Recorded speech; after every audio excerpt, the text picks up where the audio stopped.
میں مسجد کا امام ہوں اور بہت سے بچے میرے پاس پڑھتے ہیں، ان میں سے میرے رشتہ داروں کے بچے بھی ہیں، قرآن پڑھنے آتے ہیں، اور میری امی مجھے ان کو پڑھانے سے منع کرتی ہیں، غصہ کرتی ہیں کہ میں ان کو مسجد سے نکال دوں. ہے کیوں امی کو منع کر دی ہے جی؟ یہ تو مجھے سمجھ تو باہر ہے. ہاں امی کو منع کر دی ہے. رشتہ دار ہیں، دشمن تو نہیں نا. تو پھر شریک ہے؟ اسلام میں تو کوئی شریکہ نہیں. اسلام تو یہ کہہ رہا ہے کہ نبی الاسلام کو قرآن میں اللہ تعالیٰ فرما رہا ہے کہ تم زمین کی ساری دولت خیرات کر کے بھی ان قریش کے قبائل کو آپس میں بھائی بھائی نہیں بنا سکتے تھے، اللہ نے اسلام کی برکت سے انہیں بھائی بھائی بنا دیا. تو جو لوگ ایک دوسرے کو قتل کرتے تھے وہ تو اسلام کے رشتے میں بھائی بھائی بن گئے، اور جو رحمی رشتے ہیں وہ کس طرح آپس میں کہہ رہے ہیں کہ یہ نہ کریں. امی کو کہیں کہ اپنی آخرت کی فکر کریں، جہنم میں جائیں گی یہ جو حرکتیں وہ کر رہی ہیں. سیدھی سی بات ہے. اور کلمہ امی کا تو نہیں پڑھا ہوا نا. ویسے تو کہتے ہو جی بخاری مسلم کی حدیث ہے کہ تم میں سے کوئی شخص اس وقت تک مومن ہی نہیں ہو سکتا جب تک کہ میں اسے ماں باپ اولاد سب لوگوں سے بڑھ کر عزیز نہ ہو جاؤں. وہ امی آمدی ہے کہ نہیں؟ ہاں تو امی نو دسو کہ تھوڑا ذکر اللہ نبی پہلے ہی کر کے سن کہ اماں پوٹھا کام پائے گی وہی گل نہیں مننی.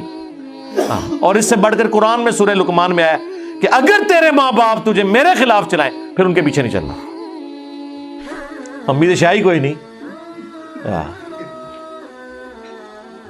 کیا صدقے کا پیسہ مسجد کی تعمیر پہ لگا سکتے ہیں؟ پریفریبل تو ہے کہ نہ لگایا جائے، لیکن اگر آپ کے پاس کوئی سورس نہیں ہے تو اس میں شرعی کوئی مسئلہ نہیں ہے. علماء نے کہا جی صدقہ اور زکوٰۃ مسجد پہ نہیں مدرسے پہ لگے، اور یہ اس طرح کی ان کی اپنے قیاس رائے ہیں.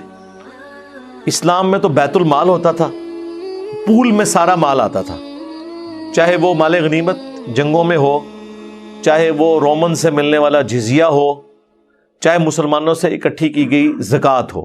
یہ 3 بڑے سورسز ہوتے تھے بجٹ کو میٹ کرنے کے لیے، اور پھر انہی سے فوجیوں کی تنخواہیں بھی دی جاتی تھیں، انہی سے مساجد بھی تعمیر ہوتی تھیں، اسی سے باقی جو فلاح عامہ کے کام ہوتے تھے، جو لوگوں کے وظیفے لگتے تھے وہ مین بیت المال سے. اس میں کوئی تفریق نہیں ہوتی تھی کہ زکوٰۃ کا پیسہ ادھر جائے گا تو مال غنیمت کا تو ادھر جائے گا، سوائے ایک خمس کے کہ وہ مال غنیمت کا 5واں حصہ جو ہے وہ آل البیت کو ملنا ہے، وہ قرآن میں آیا تھا. باقی یہ تفریق کوئی نہیں ہوتی تھی. یہ بعد میں لوگوں نے تفریقیں کی. وہ کہتے ہیں زکوٰۃ کا مال آپ اس لیے مسجد پہ نہیں لگا سکتے کہ زکوٰۃ میں کسی بندے کو مالک بنانا شرط ہے، اور مسجد کا مالک تو کوئی نہیں ہوتا. تو یہ بالکل غلط ہے، مالک بنانا تو کوئی شرط نہیں ہے. نبی علیہ السلام کے زمانے میں یہ کوئی تفریق ہوئی ہوتی تھی، اور مالک تو یہ بھی نہیں بناتے. آپ جب چندہ کاٹتے ہیں، چندہ بک پہ پتہ کیا لکھا ہوتا ہے؟ زکوٰۃ کا خانہ علیحدہ بنا ہوتا ہے اور دوسرا یا چندہ بک ہی علیحدہ بنائی ہوتی ہیں. تو لیکن جب آپ چندہ لکھ کے دے رہے ہیں وہ تو آپ مدرسے کو دے رہے ہیں، آپ مالک تو کسی کو ادھر بھی نہیں بنا رہے. ان مولویوں سے پوچھیں کہ بھئی آپ مدرسے میں مالک تو کوئی نہیں بنا رہے کسی کو، تو چندہ تو مدرسے پہ بھی نہیں لگ سکتا جب تک کہ کوئی بندہ مالک نہ ہو. آپ کی ڈاکٹرین میں جو فقہ حنفی کی ہے، ہمارے نزدیک تو ہو جائے گا. تو آپ کو حیران کن ٹروتھ ریویل ہوگا کہ وہ کیا کرتے ہیں. وہ ہیلا کرتے ہیں. وہ جتنا پیسہ مہینے کا جمع ہوتا ہے نا، وہ ایک رات بچوں کو بٹھاتے ہیں، غریب بچوں کو جو مدرسے کے اسٹوڈنٹ ہیں، ان کو سارا چندہ گفٹ کرتے ہیں، اور پھر کہتے ہیں اب آپ مدرسے کو دے دیں کیونکہ یہ گفٹ کیا تو آپ مالک بن گئے، مالک ہم نے بنا لیا. اس طرح کر کے کتا لال کرتے ہیں یہ، اور پھر وہ واپس ان کو گفٹ کرتے ہیں. یہ نہ کریں نا تو زکوٰۃ ان کے لیے لال ہی نہیں ہے، کیونکہ وہ تملیک کو مانتے ہیں. تملیک یہ ہے کہ مالک بنانا ضروری ہے. تو یہ سارا جو ڈرامہ بازی وہ کرتے ہیں، اور یہ ڈرامہ آپ کو نہیں بتاتے. آپ کو ان کا ڈرامہ پتہ چل جائے، آپ کہیں یار یہ کون سا دین ہے جو تم نے بنایا ہوا ہے. اور ویسے ان کا تو حال یہ ہے کہ انہوں کو ایت کی منو تسی مالک بناؤ، تو جیسے مالک بنو تسی لے کے باہر نال 2-4 لے جاؤ باڈی گارڈ، انہوں کو ادھا تھوڑا تماشا لگایا ہوا ہے. یہ پہلے یہ کوئی تفریقیں نہیں ہوتی تھی.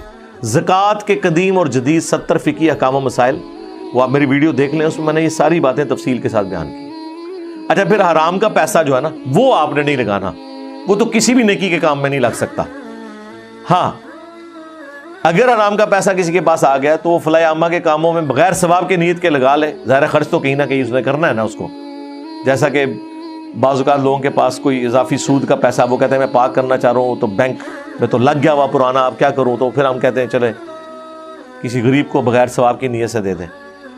لیکن مسجد کے حوالے سے جو ہے نا پھر وہ یہی مولوی آپ کو فتویٰ دیں گے نہیں جی ہم ٹوائلٹس کے اوپر لگا لیں گے.